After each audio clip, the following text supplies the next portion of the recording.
Yeah, it says I've got it on YouTube here. It's 3 minutes.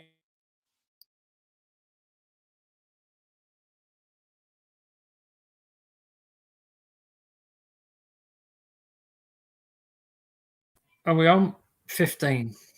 We are. Welcome to another edition of the Magpie Circle live show. All singing, all dancing, we hope, tonight. Not only are we live on YouTube, for those of you who want, we're live on Twitter as well. We've got some new software and applications. Still hasn't done a lot for your hair, though, Leigh. How are we?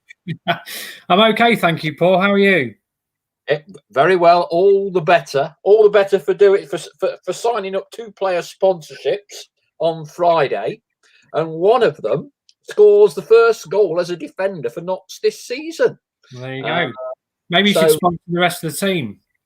I can't afford. We've already raided the Magpie Circle piggy bank. There's not a lot left now. I'll tell you, there's not a lot left now. But yeah, we're happy, and it seems today as if it's been a pretty busy presser that you've attended virtually, I presume. With well, it's Neal. funny. It's funny because I was supposed to be off today, so I turned up for the press conference, did it all, and then signed into the work Slack, and they were like, "What are you doing here?" I said, "Wow, I'm just signing in for work," and they said, "You're not supposed to be in." So there you go, funny story. Well, hey, so we've got the latest on Kel Roberts, which is quite interesting. I think Neal's made some points regards Dover as to what is going on there with the National League and the sanctions that will be taken against them. We've also got, does that mean team news ahead of Boreham Wood tomorrow? And of course, one of the big doubts, I guess, is whether you're actually going to be there, not because you're on the other side duty, but whether they'll let you in. Can't believe they won't let you in, but we'll pick that up as well. Lots of questions. Neil Holmes has already been on, so that's good. Keep those questions coming in. It's all a bit new techie tonight, so please bear with us.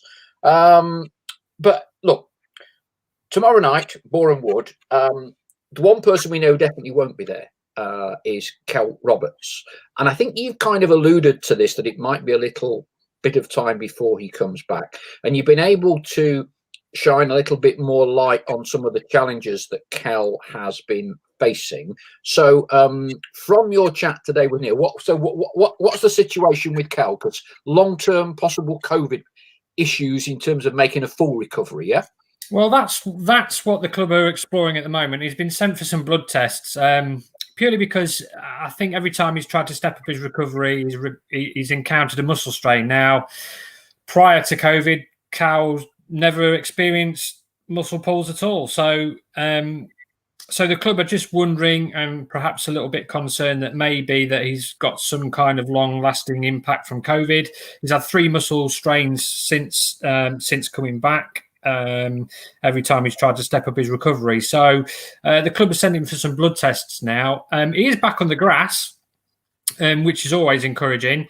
But I do think it will be a very, very slow process before we get to see him back in action. And, listen, we'd all love to see Callum Roberts back out there and playing on the wing and being the magical little genius that he is. But I think I'd rather, for not just for Nott's sake, but for his own career as well, just to take it each day as it comes and try to get back to full fitness, however long that takes, rather than try to rush him back. And I think that's what the club are doing now. I think it's just a case of, they'll just take it each day as it comes, and in the hope that he can play some part before the end of the season. With Cal looking like he's going to be sidelined for a little while, does that mean the club will bring forward or push on to get Lewis Knight involved sooner rather than later? I've asked that question at the last 2 press conferences now. Situation with Lewis is, but that people might not be aware of, is that Bradford Park Avenue actually finished their season mid-January, so he hasn't kicked a ball since. So he's got a lot of work to do to build up his match fitness, and I think what Neil has said is he could put him on the bench. He could put him on the bench, but at the same time, if he does that, he's basically sacrificing a full day's training for him to get his full fitness back. So I think that there have been discussions ongoing about which is the best way to play it. I'm not convinced we'll see him on the bench tomorrow. Maybe for the weekend. If not, then I would say, and looking at it, I would think he would probably be involved for the Hornchurch game in the FA Trophy, providing he's not cup tied, which I'm not sure about. But if he's available, then I would presume he could play in that game if he's allowed to. But I don't foresee him starting any games quickly.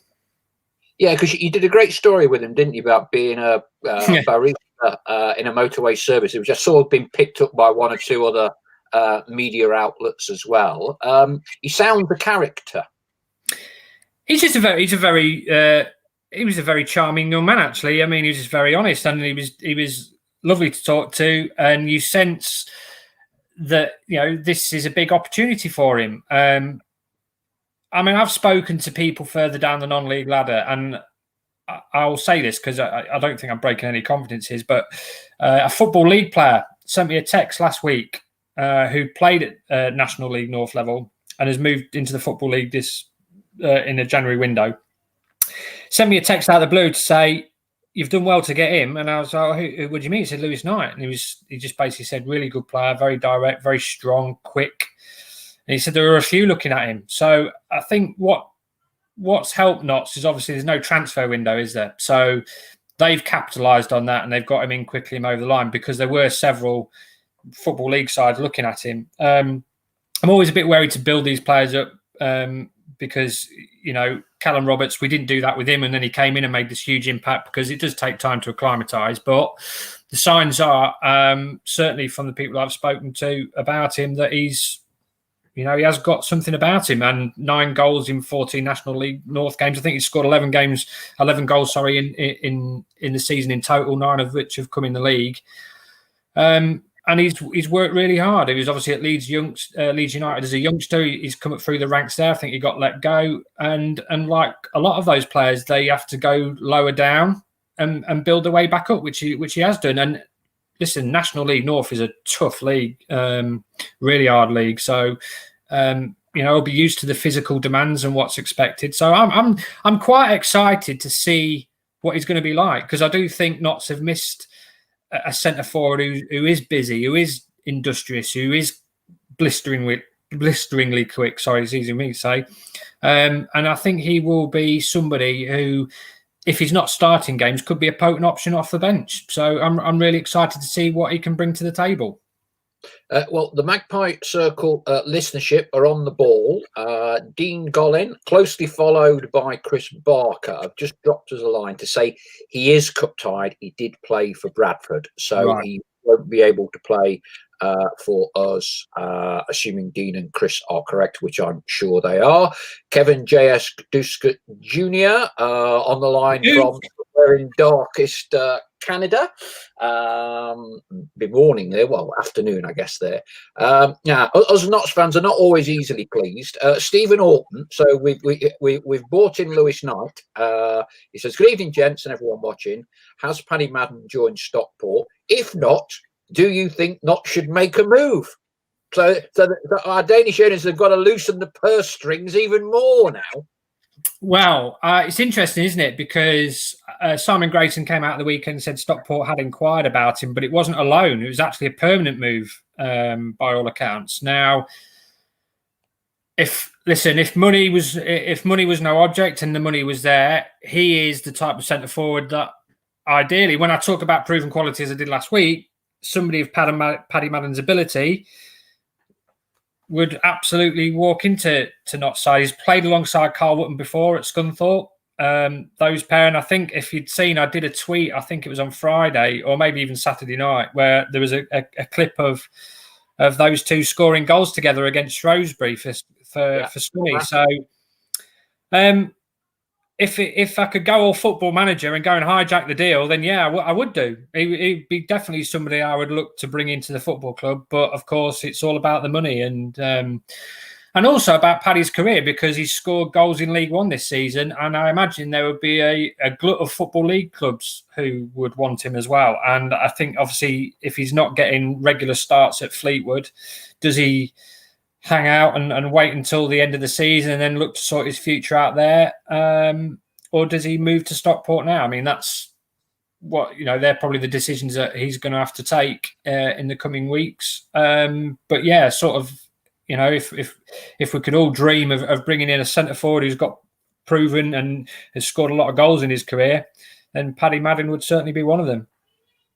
Yeah, Ian McQuillan, Leigh, love you, but you need a makeover.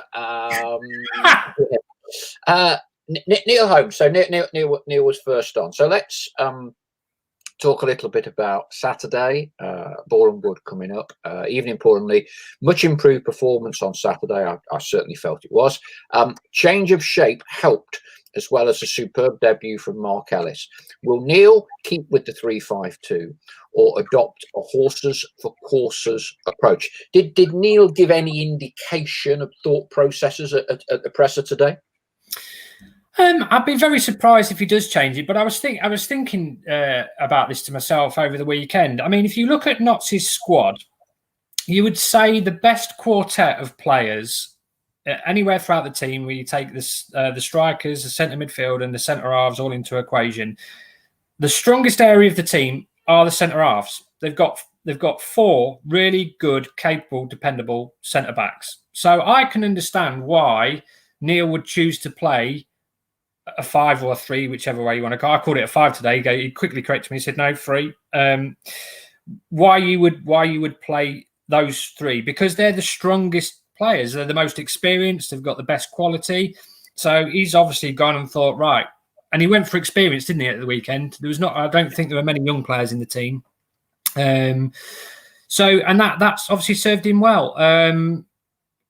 Mark Ellis and his long throw, I think we'll see that more often. I think he will probably keep it the same. And obviously, it did bring a few more chances at the weekend, and it brought a clean sheet and a win. So I can't listen. I know Boreham Wood play 3-5-2, so it could be the way that he just goes and matches him up tomorrow. I mean, they came to Notts County, didn't they? And they came to Notts, and I know Notts missed 2 really good chances in that opening 10 minutes when they should have been 2-0 up, really. I mean, Enzio went clean through, didn't he, 1-on-1, and failed to beat the keeper. I would imagine that he'll keep it the same. And like I say, when you assess the centre-backs and the quality he's got available, then, you can understand why he took that decision. I know that you didn't see all of the game on Saturday. I certainly thought that with Callum Miller on the left, having a naturally left-footed player in left midfield or that left side, I thought certainly made us look a little more balanced. I mean, I know the modern game is inverted wingers and all the rest of it, but I thought that gave us a bit more balance, and it was noticeable from the first 5 minutes on Saturday. We had a huge amount of possession, but in their half. And I do think at the minute, playing away from home suits us. There's clearly a little bit of a psychological barrier having lost the 3 at home to get over, but I thought almost from the first minute Saturday, we looked a lot more assured and a lot more confident. And Jim O'Brien is someone who a lot of fans are quick to dish things out. Thought he played very well Saturday. Thought he played very well, and we looked, to be honest with you, in control. And very rarely did we seem as if we were going to concede. Very rarely. Clearly, a lot of debate about Mark Ellis.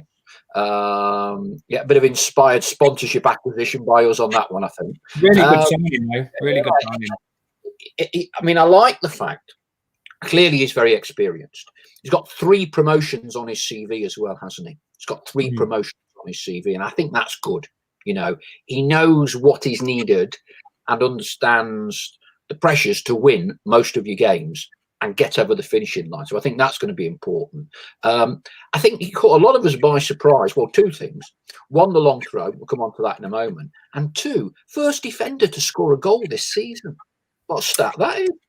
Well, I mean, That's probably one of my biggest disappointments this year is that set pieces, when you consider the height, and they've got some real good headers of the ball, likes of Connell, Alex, Mark, obviously. They've got some tremendous height in there, and perhaps corners and free kicks. They've really not carried much of a threat, and it is a bit of a surprise. I mean, when I was at the game last week, I couldn't remember the last time. I couldn't tell you the last time that not scored direct from a corner or a free kick. Ball comes into the box, someone heads it in, or volleys it in, or whatever.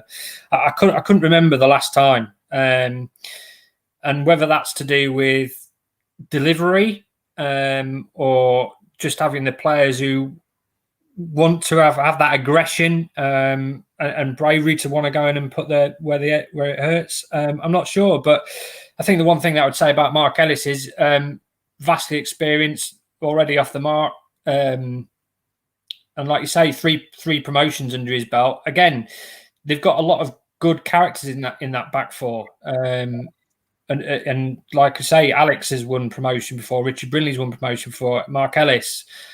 So as we've seen throughout the season, the defensive record is still the best in the league by some distance. It's just whether if they could marry that up with some kind of ruthlessness and form in the front end of the pitch, then not to be right up there. That's probably the most disappointing thing, is the top of the away form table. But even if they'd have just won half of, if they'd won 2 or 3 more home games, we'd probably be up there, sat there looking at the top of the table, wondering if they can go and snatch top spot. One of my sayings: you can't please all of the people all of the time. Ian White probably fits in. Ian Wheat, my apologies, probably fits into this category. We played awful at the weekend yet again. I don't think we've played well once all season. Dagenham aside, tried 5 at the back when he took over. Didn't work then, and it won't work now. I think, as I said on the show last week, which was a bit lively, wasn't it? I don't care how we play. If you keep a clean sheet and score 1 at the other end, we can be as boring as anything for the next 3 months, as far as I'm concerned.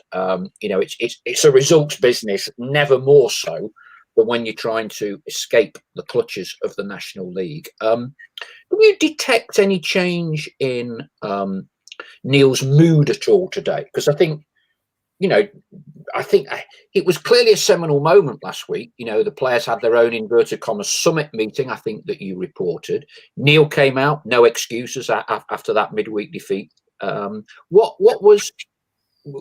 Did you detect there's a little bit of a cloud lifted today from Neal? I think it's just one game at a time. I mean, people question whether the players going off on their own and having this summit meeting was something that was totally out of the blue and doesn't happen in football. It happens all the time. I think I read a story about Rangers last year when they were chasing the target. They had their own summit meeting. I know obviously they weren't successful in the end, but turned it around this year. But I thought it was a really good sign. I thought it showed that the players do care. I'd be more concerned that if they didn't want to have their own meeting to try and put what was going wrong out on the pitch. So I thought that was and Neal encouraged it, in fairness. I think Neal likes the group to manage with itself because he's got some good senior pros in there. I remember once, and I think it was Sean Derry, I think he was when he was talking about Neil Warnock at QPR, there used to be 4 players, 4 senior players who were like the conduits between the manager and the dressing room. And I think it's always good to have those kind of relationships. And I think really good of the players to take it off on their own back and try and sort it out amongst themselves. And everyone was saying, well, look, last week people were questioning about the spirit. I've got absolutely zero concerns about the dressing room. Honestly, I haven't. I think they're a really great group of players, all good lads, good characters. They're just going through a sticky spell. And for them to come through it as they did on Saturday, listen, it's one game.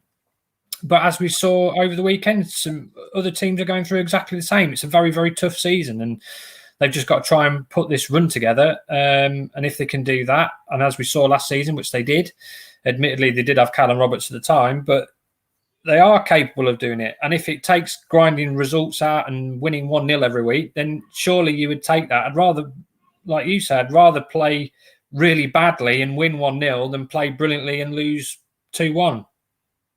Yeah, I mean, that seems to be the message coming through from a few of the observations. Jurgen Halligan, I'll take any scrappy win. Malcolm Shearston, as long as we win, I'm not bothered about how we do it. Wayne Wilkins, last time we scored from a cross, Kyle against Kings Lynn. What sort of challenge would you expect Boreham Wood to pose tomorrow? Aside from you being able to get in, and depending on how you're going to watch the game. I mean, after surviving that rocky start at Notts, they kind of did a bit of a number on us, didn't they, at Meadow Lane? And they've been awkward to play against. Came down, haven't they?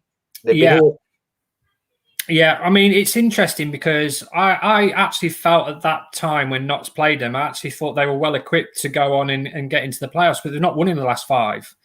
Matt Reed's injured, apparently not available, and when we talk about players and how they make a difference to a team, they had, Sorba Thomas, who was in their team up until January, and Huddersfield, went to Huddersfield, and since they've lost him and they've lost Matt Reed, what's happened? They've struggled for goals.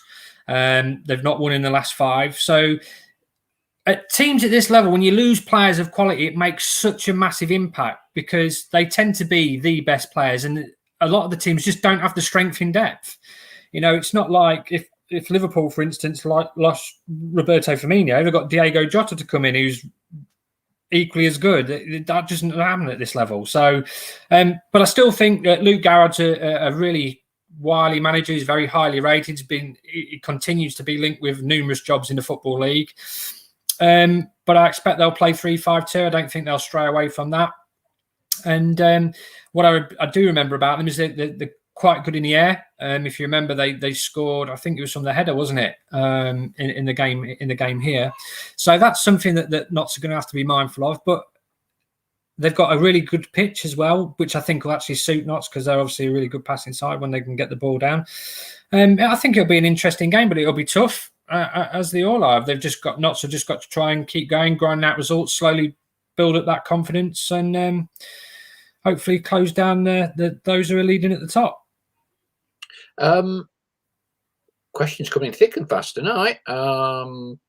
Let's crikey, hang on a minute. I'm losing track of them now. Conor McManus, Mark Ellis could be the signing of our season. Can tell he's a leader on and off the pitch. I think that's exactly what we need at the moment to pull us out of this rut. Excellent professional. Dale Pikett saying that Boreham Wood are 1 win in 9 and their home form is not so good this season. Jurgen Halligan, Effiong to score against his old team. Yeah, it'd be lovely, wouldn't it? It'd be lovely. That was it. That was interesting today about the strikers. Actually, I asked Neal about whether the other strikers had to step up to the plate, and he said they do. Someone needs to convince him that they can be the regular strike partner for Carl Wood. We've seen Effiong up there, we've seen Knowles up there, we've seen Sam up there. Nobody's really taken it by the scruff of the neck and made that position their own. So it's open there for somebody to grab. By all accounts, I didn't see Effiong at the weekend, so I can't really comment on how well he played. Reading through Twitter, it seemed he was quite active. So we'll just have to wait and see. But again, you know, we were asking the questions about the strikers and can somebody take that burden off of Carl's shoulders, because obviously he is the leading scorer. He's the second top scorer in the division. And I think if Notts could find somebody, another forward who could get another 10 to 15 goals before the end of the season, it would make a dramatic impact on their promotion push. Let's talk a little bit about the manager. You know, as is always the case with trial by social media or deal by social media. I think that's why it was so important on Saturday that we got a result. Clean sheet, 3 points away from home. You know, it's basically impossible to do any more than that. You can only get 3 points. You know, we could have won 7-0, but it's only got the 3 points. Now, a lot of people speculating that Neal's situation is likely to be governed by how we finish between now and the end of the season.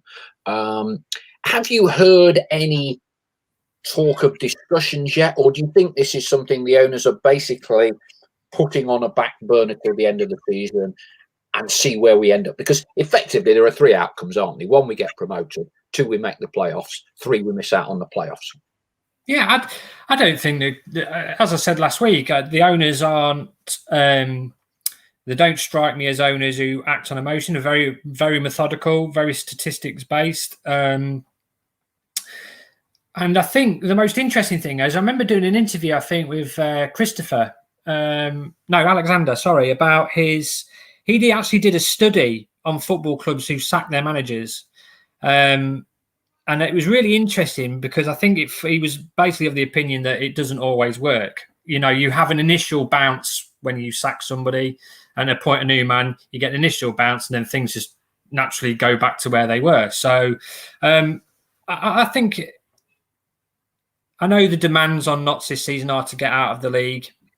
But I still think long term, whether they'll make that decision at the end of the season if they don't go up, I'm not so sure. I'm not so sure. It's like as we said last week, we keep going around in circles. Neal's win percentage record is actually very good. 42%. Can you bring anybody in better? And that's something that's never a guarantee, is it? As this football club tells us, you know, when Notts got rid of Kevin Nolan, they thought Harry Kewell was the answer. It turned out it wasn't the answer. So there's always that danger. I don't know whether Notts get, if let's say worst case scenario, Notts get to the end of the season, finish in the playoffs, don't go up. Then do the owners have to then make a decision? Do they depart with a manager who has finished in the top 7? Because that's a dangerous thing to do. If you're gonna sack somebody on the basis of getting into the playoffs, then the next manager who comes in, if he doesn't make the playoffs or the promotion after, is he going to then get sacked because he's not gone up? So therefore, you could theoretically say, well, we'll just get rid of a manager every year. If he doesn't take us up, then let's get rid of him.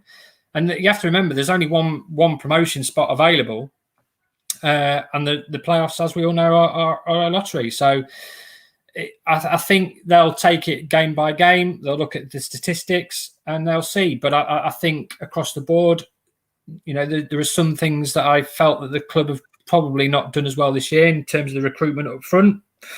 And I think that's probably one area that they will have to improve on regardless, is getting in a couple of good centre forwards in.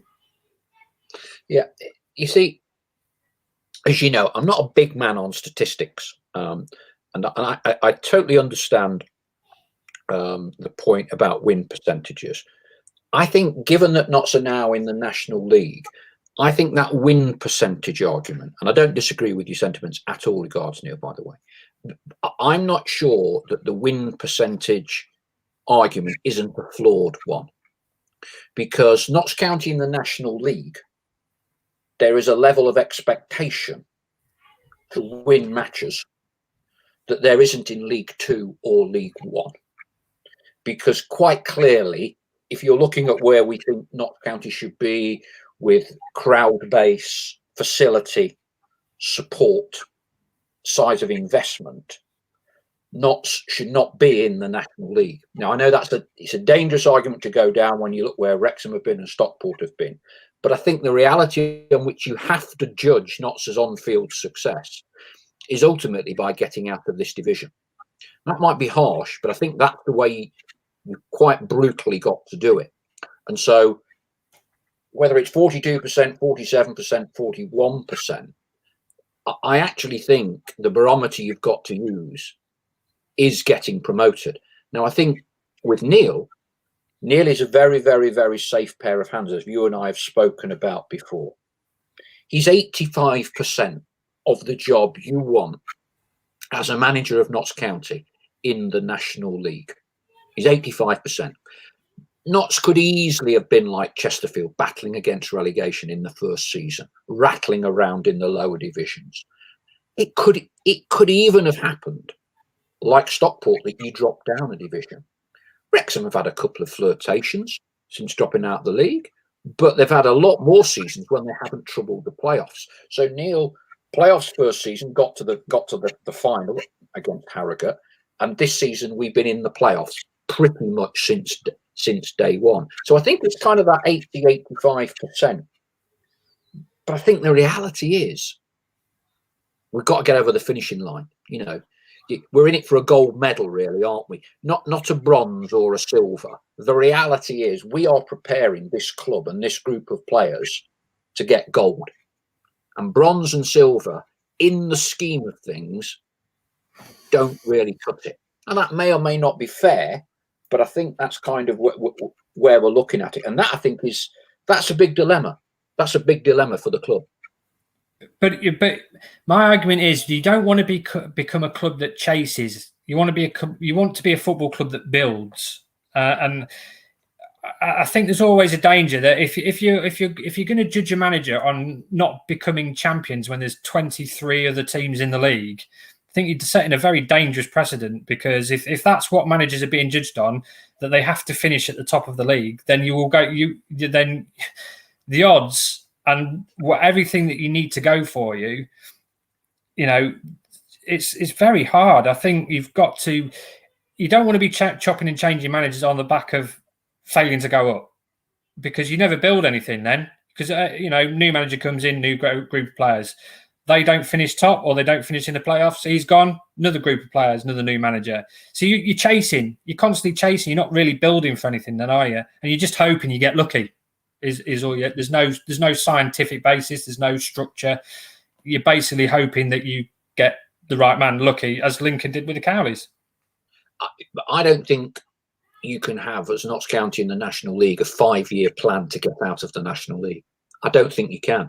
And if you're talking about longer term planning, you'd more than likely go with younger players. The reality is we've got experienced players.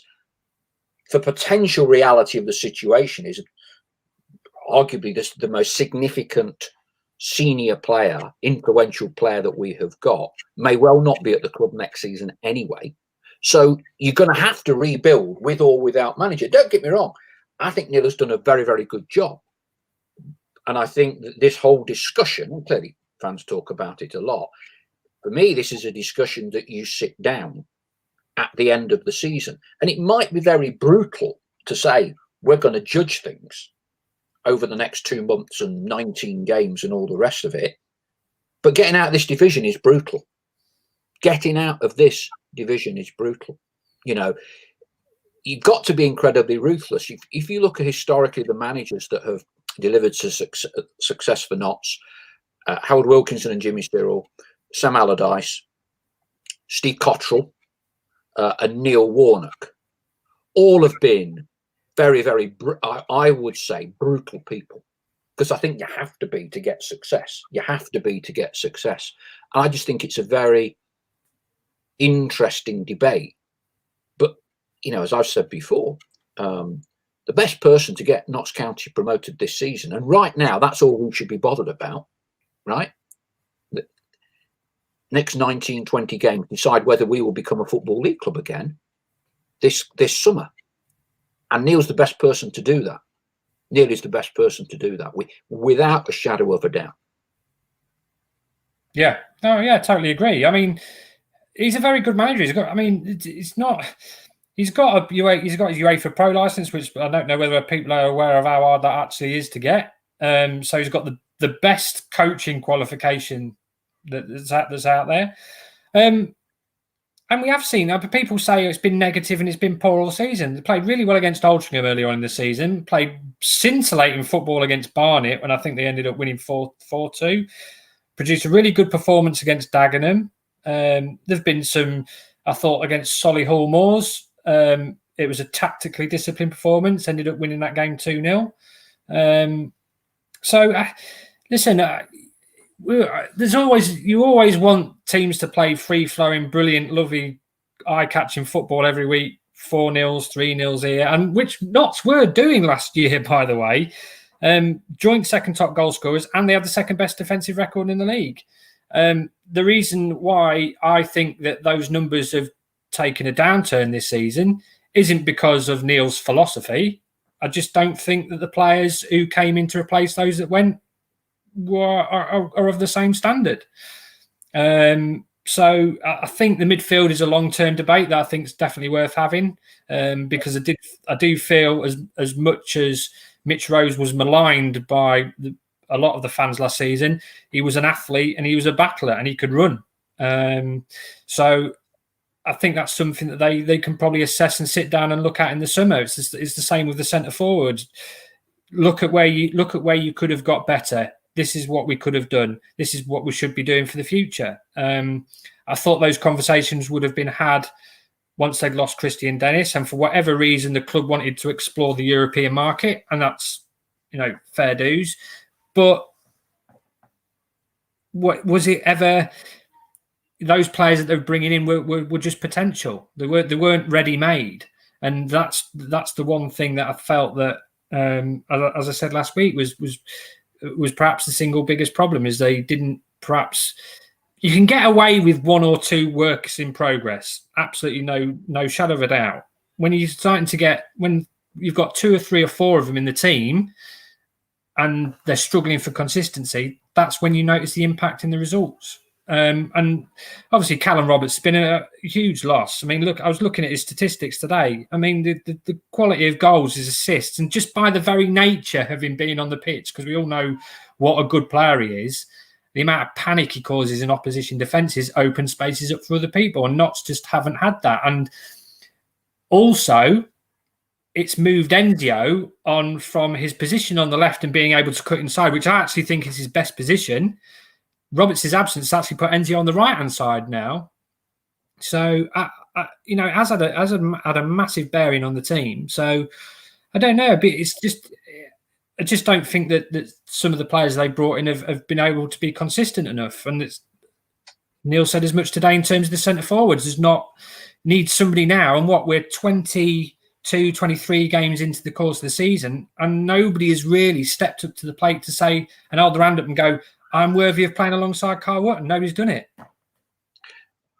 Very interesting. And it's good questions, answers, and observations coming in from our viewers and listeners. Let's rattle through these, because they're virtually all in agreement with you, Leigh. Dave Woolley, totally agree with Leigh. We need to build for the future. We've not had a full uninterrupted season since NA came in. Hang on, they keep moving around. Andrew Webb, I think if Notts don't go up, Ardley will be gone, rightly or wrongly, and a new manager will come in. Notts now remind me of when Sheffield United were in League One. The aim is promotion, come what may. Sam Locke, Ardley, Neal will have had 2 years to get us up at the end of this season. I think we should try a different manager next season if he doesn't get us up. Staying in the NL too long is a risk for us too. Keith Cook, love these discussions. What I am missing on a match day, honest, open debate. Thanks, Paul and Leigh. Sam Locke, if we got a new manager, could they not be guaranteed 2 years? Obviously, assuming things didn't go to pot. I don't agree change at the end of this season equates to constant chopping and changing. And there's more, Kevin. J.S. Duska Jr. Is it Kel's absence that is the problem, or rather the fact that we didn't bring in a true winger to allow Enzio to stay on the right? Double trouble for cuttings when both flanks are full. Ben Hawksworth, do you think Doyle and Reeves together are dynamic enough despite their individual qualities? Let's just pick up on the midfield. Ben's point. Do you think Doyle and Reeves together are dynamic enough, Leigh? Really good question, because I like both players. I think they're both good individually. I think we have to remember that before this little blip, Notts' form was really good, and they were the central midfield pair. Yeah. So I'm all for. It's funny how things, when you have a little bit perform, people just think they've been rubbish throughout the season. Well, they can't have been that rubbish; they won't be in the playoffs. So I think the problem is there's just not enough depth. Matty Wolf came off training apparently yesterday or today with a back injury. So that's another midfielder down. And so your 3 realistic options are, like we say, keep going back to the same names: O'Brien, Reeves, Doyle. I think Reeves is a really good player. I said at the start of the season, I thought it was a really good acquisition, and he's proven it. I think, unfortunately, he's just going through a little bit of a dip in form, as a lot of the players are at the moment. Although, obviously, they got a great result at the weekend. And that happens. That does happen. Whether they've got enough dynamism, well, then, listen, Michael Doyle's never going to be box-to-box, is he? But no, but his passing, I would still say he's by far the best passer at the football club. Controls possession, and I think you would miss him if he wasn't there. He does the horrible stuff, and I think that's probably part of the issue with the centre of the midfield. Is the centre of the midfield don't do the things that claim the headlines.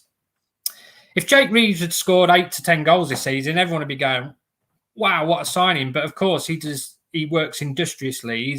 He scored a couple of really good goals. But because they never really do the eye-catching, and they're not doing their threading through fantastic through balls and this, that, and the other, a lot, they just don't get perhaps the recognition they perhaps deserve for the work that they put in.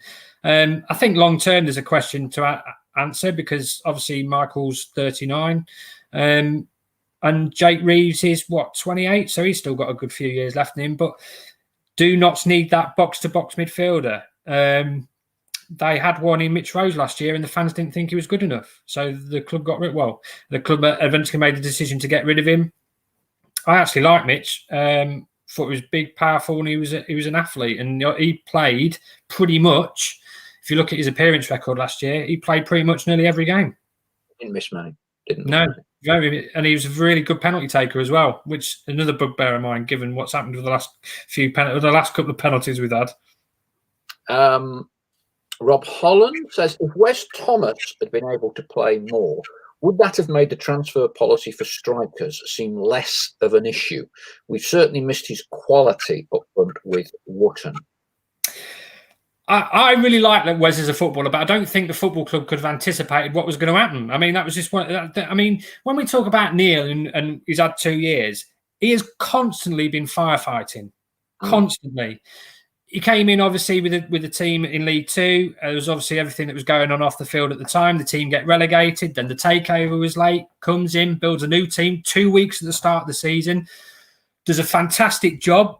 Goes on that remarkable run where we're all thinking, right, they're gonna go and win the title here. Went to Barrow, won 2-0, brilliantly tactical.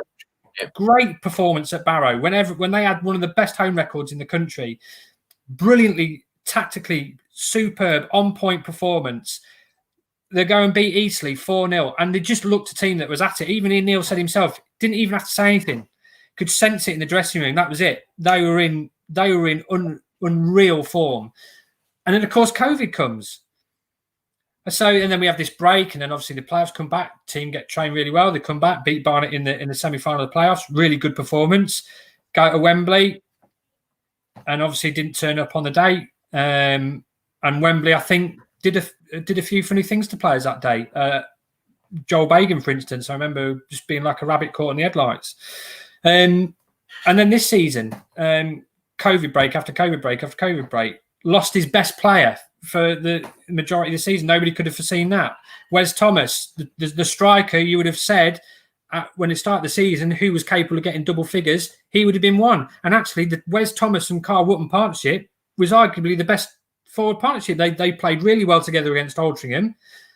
COVID then interrupts the season. Never to be. I mean, some of these things you just can't legislate for. I think the fact that Notts are in the playoffs, having lost their best player of the season, best player in the squad, for pretty much, he's played 7 games this year. To be up there and still chipping away at the top end of the table is pretty good, really, when you consider just what an impact that Callum Roberts has had on the team. So he's always been pretty much firefighting in that respect ever since coming in. But in terms of Wes Thomas, yeah, I think he would have made a huge difference if he'd have been in the side, because he was the hard working, and he'd formed a great understanding with Carl Wootton. Last season we saw it, but then that partnership gets broken up, and unfortunately, there's been no other partnership since. Nobody's been able to sort of form that similar understanding with Kyle. So Wes has been a big loss, and I don't think the club could have anticipated how things were going to turn out.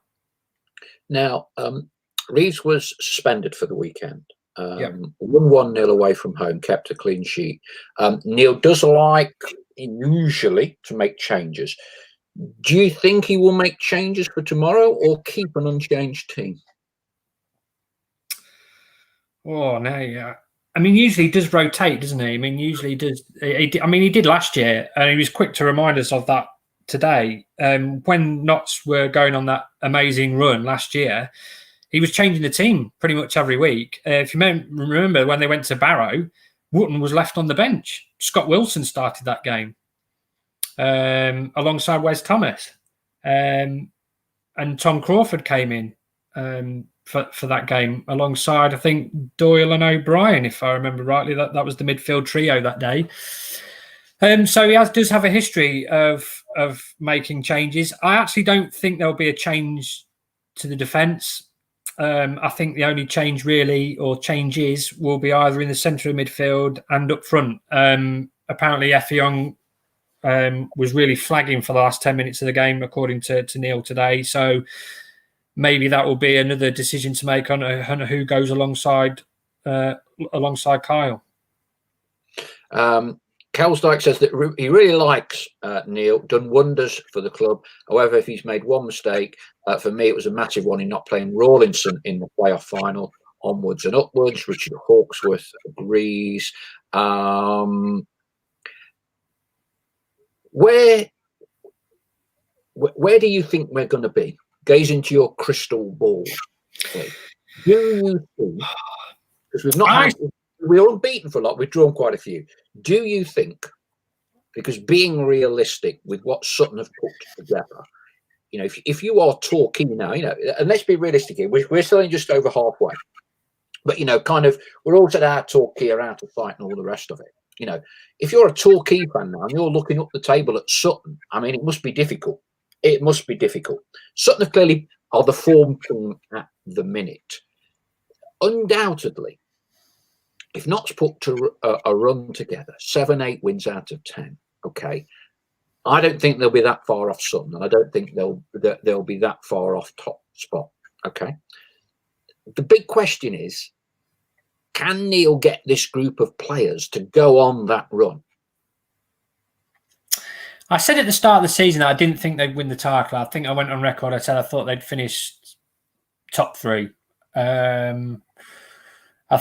Just because at that time, obviously Christian Dennis had gone to St Mirren and they brought the strikers in, and I was presuming at that point that Callum Roberts would be fit throughout the course of the season and Wes Thomas was going to be available, and neither of those things have happened. So if I think a lot of it hinges on if they can get Callum Roberts back on the pitch, so they can go back to the wingers at the style that they had last season, where NJ was on the left cutting inside, and Callum obviously plays on the right and comes inside onto his left foot. I think a lot of it hinges on that. I think a lot of it depends on one of the other centre forwards really stepping up and helping out by scoring 10 to 15 goals from now before the end of the season. I'm not sure whether that's really going to happen. I say, hopefully, as his new kit sponsor, is Lewis Knight potentially a bit of an X factor? The Knight in shining armour last year. Well, this is what we're all waiting to see, because he'll be chomping at the bit. Not played since January. Joined a historic and fantastic football club like Notts County. Scored 9 goals in 14 games. Gives potentially a little bit of unpredictability we don't have at the minute in the final third of the pitch. Yeah, a little bit of unpredictability. We all don't know how Lewis Knight is going to take to the National League after coming from National League North. Callum Roberts did it brilliantly. Yeah. That one does give me a little bit of excitement. I've got to be honest. I'm a little bit excited to see how that transpires. I'll probably keep asking the question because I keep wanting Neal to say, yeah, he's going to be involved. And then, right, let's see what we've got then. But he could be the wild card. If he comes in and, takes it like a duck to water and scores 10 to 15 goals. Who knows where it could take you? I think you may be right. I think we need something like that because it seems as if Kel's a little way off it yet. I think for us to go on a run of winning games, wins on the bounce, we probably need a bit more of an offensive threat because I don't see us winning 8 games 1-0. No, he's clearly got a pedigree, having been a professional through an academy at Leeds, and clearly, this is unfair on him because we've not seen him play. But you sometimes need that little bit of an X factor, don't you? That's something different. No fear, he won't. And I think that's probably the biggest thing. Yeah, just come out, just play, enjoy it. Enjoy it. He's come to a team that's challenging for promotion. He ain't got. He's expecting big things of Lewis tonight. Pressure's off him. Just come in and enjoy it. Have a go. And obviously he's come up for a really tough and demanding league, and it's a very competitive league, National League North. Some good teams in it, with some good players, some full-time teams as well. If I wasn't getting texts from people, from footballers saying he's a really good player, I wouldn't be this hyped up to see him. But when people who and who I trust are saying, "Listen, he's got something," then you do get a little bit excited. So I think I think he'll listen. But I don't want to heap too much pressure and build him up so much that he comes in, doesn't score 5 games, the fans go, "Oh, he's rubbish." It will take time, but in terms of potency and a little bit of unpredictability, I think it's a good thing to have. On a purely practical level, given it's COVID and the pandemic, Lee, I don't know the answer to this. Is there any way Notts can get any games for him to play, behind closed doors, or is that all kind of off the table? I saw that Dorking, National League South, because we played them last year, didn't we? I saw that. I think they played Southend or somewhere the other day. So clearly they're still around. But I'm presuming we can't play other clubs really behind closed doors friendlies because of COVID risks and all the rest of it. So to an extent, right, yeah. Kind of just going to have to train, isn't he, to a point where Neal thinks, right, okay, put him on the bench, give him 15 minutes. Yeah, you're right. You can't. I don't think there's any protocols in place where you can just. I mean, because the first team can't mix with the academy teams either, can they? They've got different protocols. So can't even play. I don't think they could even play the first team against the academy just to get them some minutes in. So I presume they would have to be testing and all kinds of things like that, travelling. So I don't know. I mean, if they could have done it, they would have done it, wouldn't they? I think they're just going to have to just really whip him up into shape through training. So, but yeah, he's a wild card option. I mean, if they could get him and get Callum back for 10, 12 games at the end of the season, fingers crossed, then it would make a huge difference to the attack.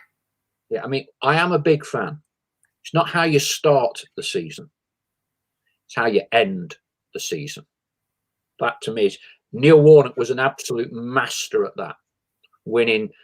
I think both times when the club got to the playoffs, they won something like 6 or 7 of their last 8 games, and were the form team going into the playoffs. And there is an art in that. And to be honest, we're nowhere near the last 8-9 games of the season yet. No, it feels like it though. Trust me. We all judge it on the fact it's mid-March and the season finishes in May. It's been going on forever. Christmas in the scheme of a football season. It's Christmas and New Year now, and we never say you got no chance Christmas and New Year of either going up or being relegated. Everything's still to play for. Sam Locke says, I've heard that Knight is very pacey, could be very big for us considering genuine pace is something our team lacks. Would certainly give us more options, kind of what we've just been talking about. Andrew Webb says some Football League clubs have played behind closed doors games recently. I think that's within the Football League, not Interleague. And Dale Pikett, do we have any Tuesday nights left? As the trophy final is on the 22nd of May when we play Weymouth at home, or scheduled to, when the fans are allowed in, if we get there, of course. Have we used every Tuesday up now, Leigh? I'm not sure. If there is, there's maybe one left, but it's very varying. I think there might be one. I haven't really looked at the dates in that towards that back end. I've not really looked at it that much detail yet. I know Neal said recently there was one occasion where they potentially could be playing over Easter. Is it Saturday? Wasn't it? It was Saturday, Monday, in 6 days or something. Yeah, like about that. four games in a week or something like that. Ridiculous. I think the one thing that I would say that gives me encouragement is I think defensively they're brilliant. You know, they've conceded 19 goals this season in 20 odd games. They never really, so they've always got a chance in games because they keep a lot of clean sheets. You know, they've got Mark Ellis in, brilliant player. Connor Rawlinson, for me, probably the player of the season so far. Alex Lacey, very good. Ben Turner, I know he has a lot of detractors, but when he's come in, he went for a really good patch of form, didn't he? After the mistake at Halifax, he had a really good vein of form, and we were all saying, "What, fantastic." So I think defensively, they're very, very solid. They're very good. When Richard Brindley comes back, that would be huge because I think he's another player who is consistent in his performances, 7 out of 10 every week. So that doesn't really give me any great deal of concern because I think they'll always be in games, just purely because they're so well organised. It's just whether they can find that little bit of X factor, as we've just discussed, and take some chances. Sounds like the keeper had another worldie at the weekend. I think if they'd have gone away and won 2 or 3-0, that would have done them the world of good. I mean, winning was great anyway, but just to have one of those games where you've just put somebody to the sword a little bit and made it a little bit comfortable. Because that goalkeeper, was it Harvey Eistig? Yeah. Like, had a worldie down here, didn't he? And then he's, by all accounts, had a worldie in their place. But again, Jurgen's just sent us, I think, the kind of the Easter stroke, 4 games in 10 days. Yeah. April the 10th, Hartlepool away. 13th away at Solihull. Hang on. 17th home to Eastleigh. 20th home to Bromley. Yeah, that's a mental spell. I mean, that's just ridiculous. 4 games in 10 days, just stupid. Yeah, and Kelstead makes the point. A lot of games to be played. Other teams have the same too. Hopefully, with the depth of our squad, that's where we may come into our own. I guess ours is a little bit exacerbated because we're one of only 2, us and Woking, that are still involved in the trophy, which effectively means we're displaced a minimum of 1 Saturday game, possibly 2, isn't it? Compared. Yeah.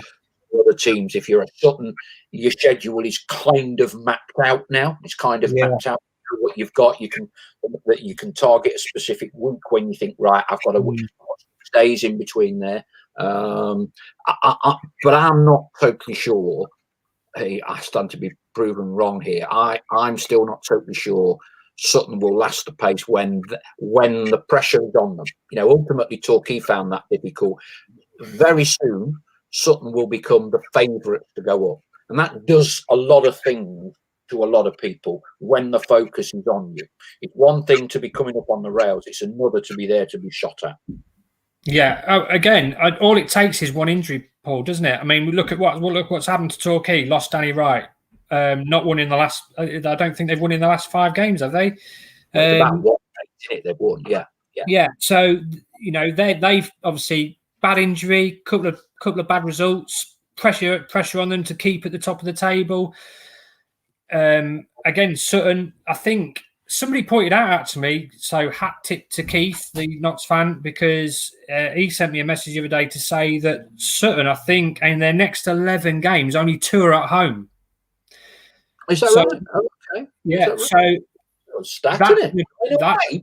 Dear me. That's going to be a real test of their character moving forward. So anything can happen.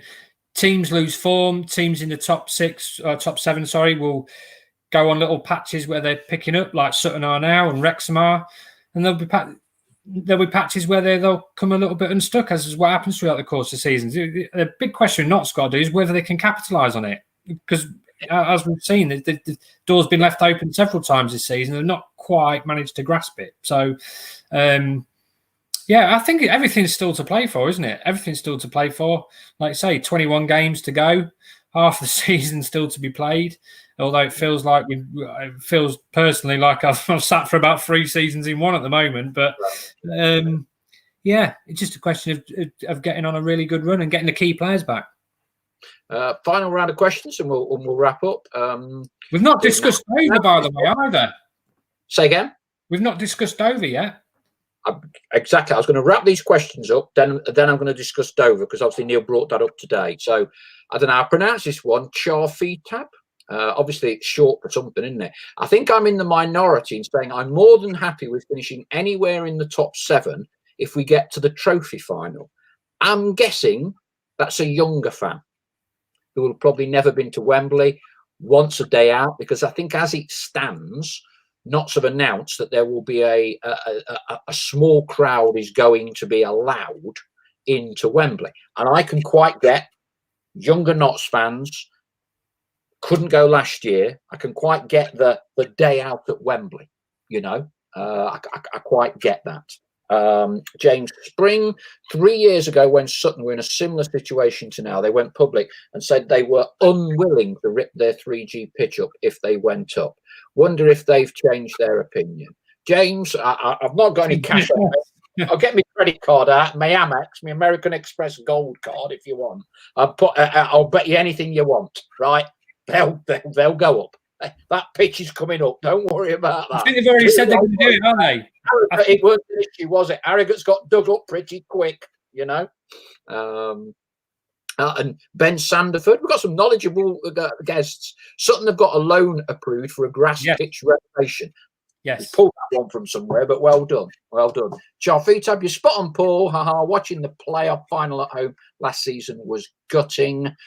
Jurgen, I think Sutton have been given a grant in principle. Right, let's wrap up with the National League Executive Management Committee, call it what you will, now minus Jim Parmenter.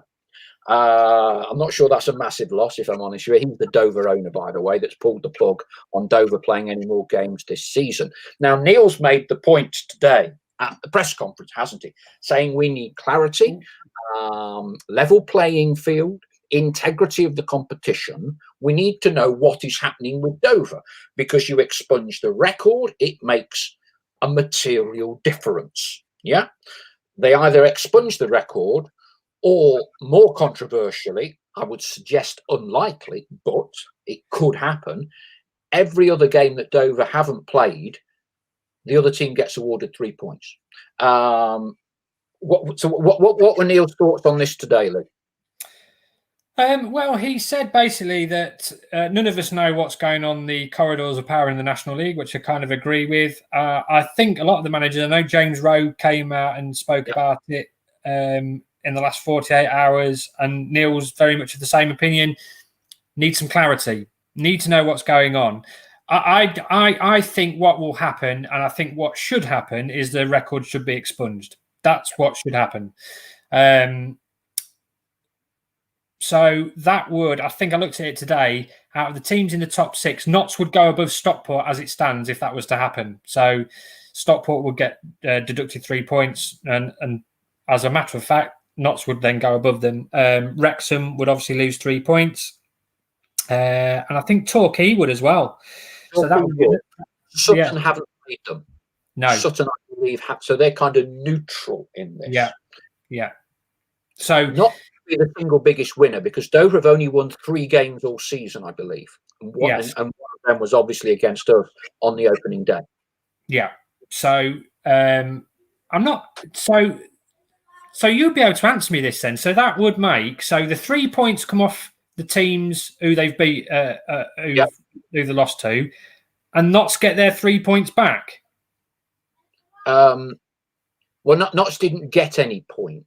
Yeah. So that's right. Yeah. So just by the first 6 points, so games points stays the same. On the teams that have beaten Dover, but we would then have one less game in hand.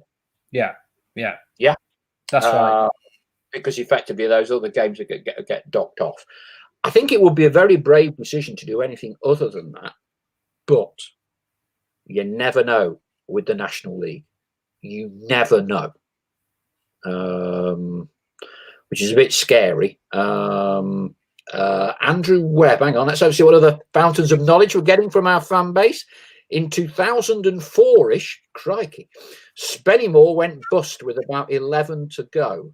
At that point, wins were awarded for their remaining games. Someone complained and it was reversed and record expunged. Caused lots of problems. Because we can't see how they could award wins to every other team. I don't see how that would be fair, surely. That would be my view.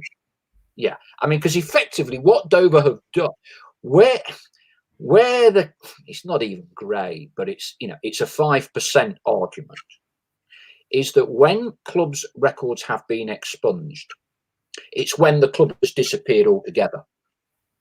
Yeah, they've gone out of existence, haven't they? Dover's is unusual in the sense that Dover as an entity is still there. Yeah. They've taken the ball home and we're not playing anymore. Yeah, but they can't get relegated either, can they? Well, that's why they've taken the ball home. He's called it right, hasn't he? He's called it right. Yeah, that's. You agree with it or not? Yeah, he's called it absolutely bang on. Yeah. Yeah, and I find it interesting because there was a lot of talk about other clubs following suit. No other club has followed suit, have they? No other club. No. Neal did say today that he'd spoken to one or two that are really struggling at the moment. I mean, obviously Kings Lynn were one of them, weren't they? So they've been players, but the one way you absolutely ensure that no one else decides to do a Dover in a month's time, you do a retrospective points deduction to start the next season with. Yeah, because then I guarantee you every club will finish the season. My only slight worry is if they say Dover no further, suspended points deduction or something like that, i.e. nothing. Yeah. What's to say you're a Wealdstone or whatever? Why should you see the season out? Why shouldn't you just do what Dover have done? Why should we? I'm the Wealdstone chairman. Why should I see the season? It's costing me money. I'm the owner. I'm writing the cash out. No sanctions. Why shouldn't I do what they've done? Yeah, I just wish they'd make a decision and hurry up about it, really. Exactly. I think that's the key thing. You can't leave it until 3 or 4 games of the season left to play. I think everybody would just like to know where they stand. Yeah. And what impact it's going to have on the table. Like I say, Notts would benefit because they go above Stockport, and Torquay would obviously lose 3 points as well, Wrexham. So I just think people just don't want that cloud hanging over them of wondering, what's going to happen. When is the decision going to be made? To me, it looks quite a straightforward one. If you're not going to play the rest of the season, expunge the record, sort the results out. But I'm not sure, in terms of what I's you've got to dot and what T's you've got to cross, how hard that actually is. Leigh, been a pleasure. Always. I hope we get allowed into it because at the minute they don't allow visiting journalists to go into their ground, correct? Oh well, I've had this problem throughout the course of the season. So if you remember rightly, because I went on a mad Twitter rant about it, Halifax weren't going to let me in. Dagenham weren't until their press officer kindly sorted it out. Boreham Wood, I think, have didn't let the Southend United reporter go to their ground to cover the FA Cup tie. I think a lot of the clubs have used COVID as an excuse. And, listen, that we're not asking, and I've said this time and time again, I'm not asking for red carpet treatment. Just give me a seat. Don't even need a PowerPoint. Just give me a seat in the middle of nowhere. They're not bothered. But a lot of them just won't do it. Yeovil were another one that weren't going to let me in. They banned all visiting journalists, but I think that was at a time when there was obviously the second spike was really kicking off, and obviously the travelling from other areas of the country, because obviously at the time, I think Nottingham were one of the highest rates, weren't they, at one stage? Yeah, it's been a bit of a lottery. It's been a bit of a lottery this season, to be honest. I've applied, but I'm just waiting to hear back from Boreham Wood to see what happens. If not, I'll be relying on a stream tomorrow night. So, and hopefully that stands up well. Because one thing I will say about Notts, their stream is brilliant stream. Yeah, to be fair, I thought Wealdstone's wasn't bad. And we'll just finish on this. You probably wouldn't have seen this, but I mean, everyone that was watching the stream had exactly the same thought. I mean, it's interesting you're not being allowed in by certain clubs. Los Clough says, did you see all the people and kids at the game on Saturday? So behind the dugouts, down the main side, I saw the picture. Yeah. The barriers, no stewards' uniforms. No, they clearly weren't stewards, right? And they just thought, why are we watching them? And of course, everyone's going, hang on a minute, what's going on there? What's going on there? It's very Did the bizarre. Wealdstone Raider turn up? You want some? Well, I suspect we didn't hear him, but I suspect it. Well, on the basis there's about 70 other Wealdstone fans in there. I'm pretty sure the Wealdstone Raider was floating around somewhere.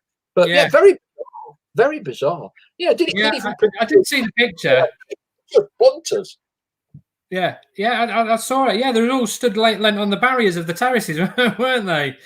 I mean, listen, I know it's been a year and a day now, hasn't it, since Notts obviously last had supporters, and I really cannot wait for fans to be allowed back inside stadiums, because I can tell you, listen, I'm very privileged to go and watch football, but even that, it's utterly soulless. It is utterly soulless. No atmosphere.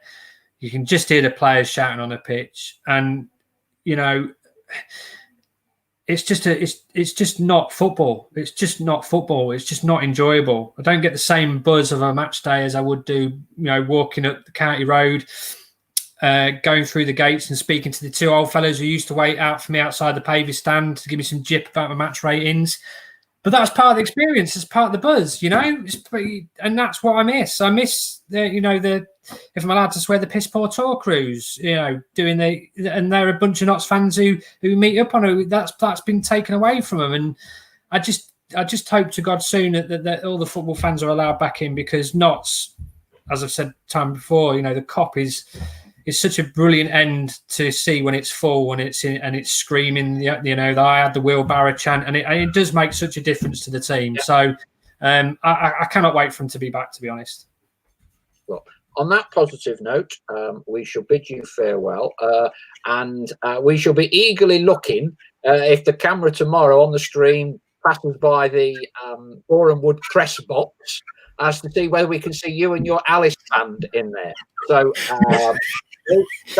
Alice band's not coming out, Boise. I've told you, it's not. They're not seeing the light of day. I bought 10. I've tried them all. They're absolutely rubbish. Won't be seeing the light of day. Just have to crack on until the hairdresser's open. So we'll all be tuning into the stream Tuesday night. Wednesday night we'll be having another show, looking ahead to what effectively becomes a double header against Yeovil, doesn't it? And we look forward to seeing you next week, Leigh. Thanks again. Thank you everyone for tonight. That it's certainly a record number of questions, observations. Must have been over 50 or 60 tonight. So that's great. Thank you very much. Brilliant. Fantastic. Look, and we look forward to seeing you all later in the week. Take care for now. Bye-bye.